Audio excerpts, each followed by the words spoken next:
네, 두산 에너빌리티 주주 여러분들 반갑습니다. 강프로입니다. 자, 제가 두산 에너빌리티 영상은요, 주기적으로 내용을 업데이트해 가면서 영상을 올려드리고 있는데, 자, 두산 에너빌리티가 9월 달에 저가를 이탈하면서 큰 폭으로 하락세를 보였습니다. 물론 시장에 대한 영향이 없다고 볼 수 없지만 이렇게 하락세를 키우게 된 건 공매도 때문이다. 그쵸? 그래서 오늘 영상에서는 이 공매도가 언제까지 진행될 수 있을 것인가, 그 부분에 대해서 중점적으로 다루고요. 무엇보다 지금 두산 에너빌리티의 연간 실적이 16조 규모 정도를 예측을 했었습니다. 실제 그렇게 발표도 나온 것도 사실이에요. 매출 규모죠. 자, 근데 이런 실적이 올해는 어떻게 됐을 것 같아요?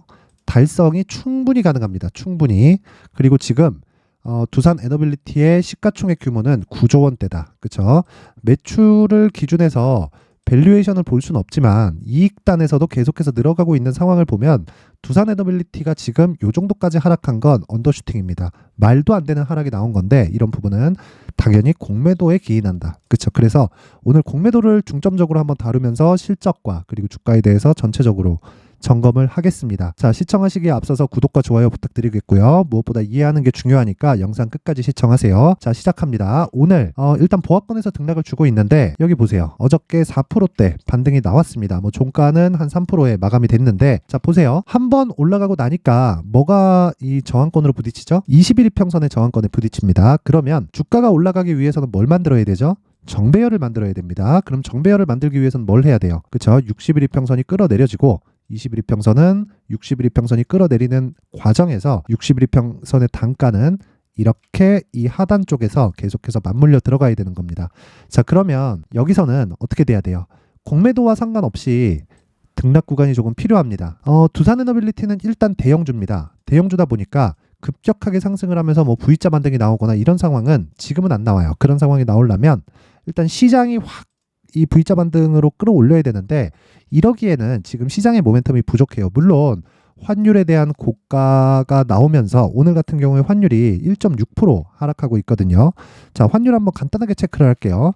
환율 이렇게 보면 자, 이런 상황입니다. 오늘은 급격하게 환율이 낮아지는 상황이 발생하고 있어요. 그렇죠? 이게 24시간 기준에서인데 제가 1.6%라고 말씀드린 건 어저께 한국 시장이 장 마감한 이후에 비해서 이야기를 드렸을 때 1.6% 하락하고 있는 상황이고 가격은 같습니다. 1321원. 자, 그렇다는 건 제가 지속적으로 이야기를 드렸어요. 시장이 빠지면 환율이 올라가고 환율이 빠지면 달러가 급격하게 상승하는 거다. 이런 부분을 연준에서 두고 볼 수가 없다. 그렇죠? 그래서 이번에 FOMC에서 파월이 한 발짝 물러나 있는 그런 코멘트를 했습니다.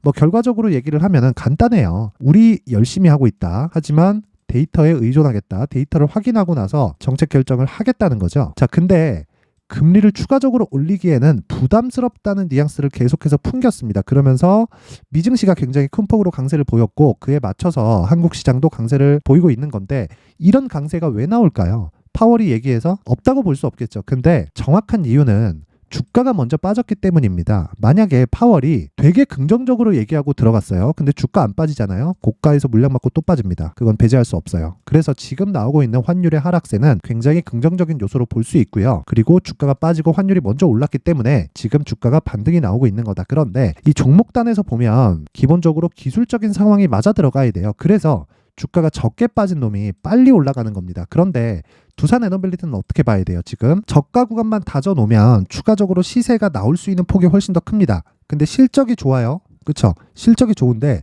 실적에 대한 규모를 보면 일단 23년 올해 상반기까지 대략 한 8조 원 정도의 수주를 이뤄냈고요. 올해 목표치가 16조 원 규모인 것을 반영하고 그리고 여기 3분기 실적을 보면 어떻습니까? 4조 원대를 또 기록했죠. 그러면 분기마다 수주를 내고 있는 딱 그 정도의 실적만 내더라도 연간 수주 목표는 충분히 달성할 수가 있습니다. 그렇죠? 여기 나와 있는 건 예상치인데 증권사 예상치의 평균치라고 보면 되는 겁니다. 두산 에너빌리티에서 발표한 수주 목표치는 연간 16조 원 규모예요. 16조 3천억 정도 아마 될 겁니다. 그런데 주가가 계속 빠지고 있기 때문에 이 실적을 굳이 달성할 필요가 없습니다. 왜? 주가는 충분히 싼 구간에서 거래가 되고 있기 때문이죠. 자, 그리고 우리가 한 가지를 더 봐야 될 게 실적이 이렇게 보면 이익단에서 떨어진 것 같잖아요. 그렇죠? 이런 부분은 일시적인 하락 요인으로 보시면 됩니다. 실적에 대한 것만. 그리고 혹시라도 이게 주가에 영향을 미칠 수 있다 이렇게 보더라도 어떻게 보셔야 되냐면 이미 주가가 충분히 하락한 상황에서 등락 구간을 거치고 있는 과정을 거치기 때문에 이 구간에서 실적에 대한 부분은 전혀 걱정할 게 없고요. 무엇보다 원전은 정부 정책의 방향이 그쪽으로 흘러가고 있어요. 그리고 만약에 정권이 바뀌더라도 원전에 대한 거는 이미 증명이 끝났습니다. 유일하게 효율이 높은 친환경 에너지라고요. 앞으로 전기차 시대가 오게 되면요. 전기 사용량은 훨씬 더 늘어나게 되고 에너지 생산 쪽도 규제를 받을 수밖에 없습니다. 전체적으로 봤을 때 탄소 배출에 대한 규제를 내리고 있기 때문에 에너지 생산 쪽에 대한 규제를 안 내린다? 이거 자체가 말이 안 되는 겁니다. 자, 그러면 왜 이렇게 급격하게 수주가 늘어나고 있는지, 그쵸? 2020년도에는 적자를 떠나서 매출 규모가 9조 원대, 10조 원대, 15조 원대 이렇게 되는데 올해 들어서 이렇게 급격하게 지속적으로 상승을 하고 있는지, 그리고 보세요. 2020년 대비해서 이미 매출 기준으로 봤을 때는 100% 이상의 수주 규모를 달성을 오래 할 수 있게 됩니다. 그렇다는 건 주가가 2020년부터 계속 큰 폭으로 상승을 하고 21년 기점으로 쭉 빠졌는데 이 구간에서 등락을 보이고 있다는 그 내용을 이미 실적의 상승으로 증명이 끝난 겁니다. 그게 끝이에요. 물론 탈원전에 대한 정책이 폐지가 된 부분도 있고 그동안 원전을 압박해왔잖아요. 이런 부분이 있기는 하지만 제가 이야기를 드리고 있는 내용은 매출에 대한 방향성을 한번 보시면 되는 건데, 자 보세요. 이번에 나온 수주 물량 중에서 가장 큰 규모가 국내에서는 신한울 3, 4호기 이쪽이고요. 그리고 글로벌 쪽으로 나가면 원전보다는 해상 풍력 쪽이 더 수주에 대한 폭이 더 큽니다. 자, 그렇다는 건 우리가 이해해야 되는 부분은 하나예요.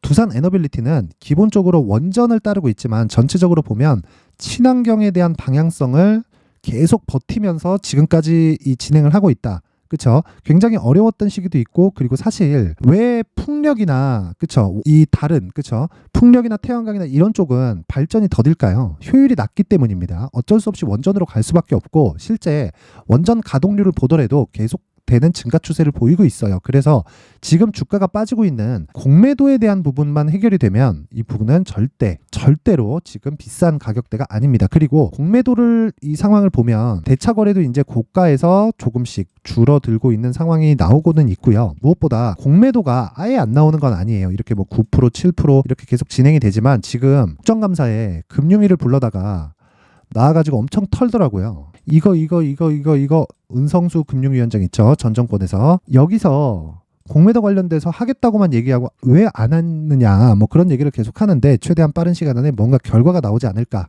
이렇게 생각이 됩니다. 이 부분은 기대하는 거니까 이 내용은 일단 패스를 하더라도 우리가 집중하고 봐야 될 내용은 한 가지 내용만 보면 되는 거예요. 그게 뭐예요? 철저하게 가격만 보자.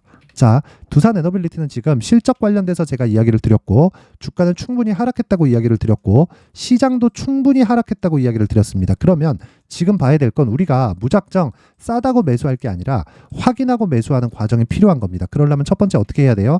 정배열로 바뀌는 구간을 예측해야 됩니다. 그쵸? 엄밀히 따지면 계산할 수 있어야 돼요. 그쵸? 그 계산은 어떻게 하느냐? 간단하게 먼저 풀이해드리면 횡보하면 횡보할수록 20일 동안의 평균 가격은 낮아지죠. 왜? 가격대가 낮아진 상태에서 지금 어느 정도 있었죠? 이렇게 있었죠. 그쵸? 10일째. 2주의 정도 기간이면 여기 사실상 다음 주만 지나더라도 21 이평선은 옆으로 누워요. 돌파 가능하다. 자, 그러면 1주, 2주씩 지나면 어떻게 되죠? 61 이평선이 떨어지죠. 왜? 고가에 대한 거래됐었던 그런 과정이 빠지니까 이 가격대 빠지는 거죠. 평균 가격에서. 그러면 61일평선은 떨어질 수밖에 없다. 이런 부분이 수렴하게 되고 주가는 그럴 때 61일평선을 돌파하게 되기 때문에 시간이 필요합니다. 시간이. 그래서 그 시간을 계산하는 방법과 그리고 앞으로 보유 전략을 어떻게 가지고 가야 되는지를 제가 19페이지에 걸쳐서 준비를 해왔습니다. 요대로 그대로 그냥 따라만 하시면 됩니다. 자, 그래서 중요한 게 뭐예요? 가격을 잡고 요걸 가지고 단기 2주입니다. 2주 안에 내가 나올 수 있는 가격대를 잡자. 여기까지가 끝입니다. 자, 다른 거 보지 마세요. 야, 얘네 뭐 지금 뭐 수주가 어떻던데? 어디서 뭐 원전 관련된 무슨 뉴스가 나왔다던데? 이런 내용 중요한 게 아니라고 이야기를 드리는 겁니다. 그쵸? 거기까지 보다 보면 너무 머리 아프고 정확한 내용도 아니에요. 우리가 볼 수 있는 정확한 내용은 딱 두 가지입니다. 실적보다 주가가 빠르다. 그래서 가격이 먼저다. 그리고 가격을 토대로 우리가 보유기간을 최대한으로 낮출 수 있는 작업을 하자. 여기까지가 첫 번째고, 두 번째는 주가가 올라가면 실적이 올라간다. 근데 주가가 내려간 상황에서 지금 실적이 높아지고 있는 상황이기 때문에 어떤 상황이다? 공매도가 해결이 되면 무언가 주가에 대한 그 큰 턴어라운드가 있다. 근데 그 기준이 되는 건 정배열의 초입 구간을 잡자는 거예요. 그래서 단기 보유 전략 2주 안에 수익으로 전환시켰을 때 장기 투자로 전환을 시킵니다. 그랬을 때 리스크 대비해서 리턴의 폭이 훨씬 더 커지지만 이건 뭐가 돼요? 장기 투자는 3개월 안에 끝내야 된다. 요거는 분명히 기억하셔야 돼요. 장기 투자라고 몇 년 동안 이 투자하는 게 아니라 3개월 안에 정리가 끝나야 돼요.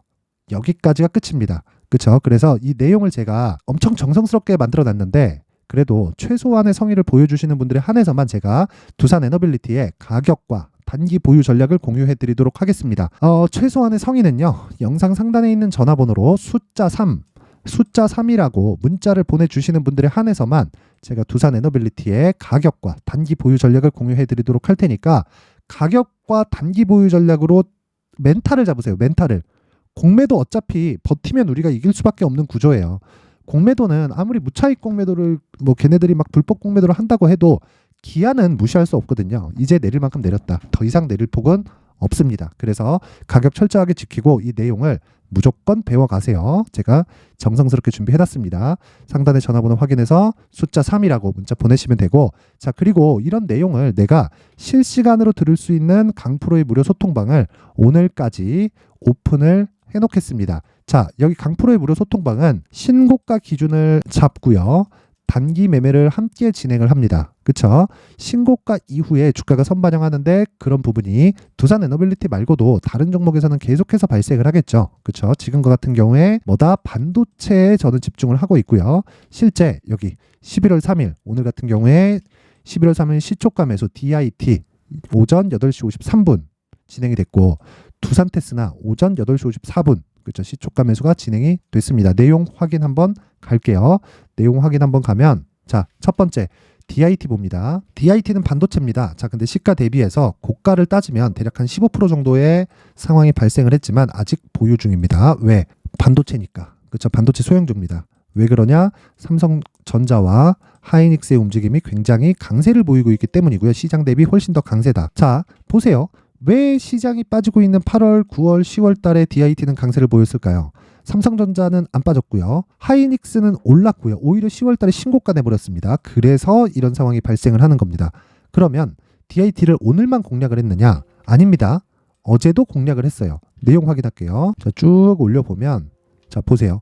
11월 2일 날 DIT 그쵸 시초가 매수 8시 52분에 들어간 거 보이죠? 어저께도 10%대의 수익을 실현을 시켰고요. 오늘 같은 경우에도 10%가 추가적으로 나왔다.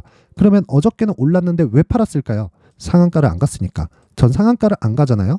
그럼 매도합니다. 근데 한 가지 예외 사항이 있어요. 그건 대형주가 버티고 있었을 때예요.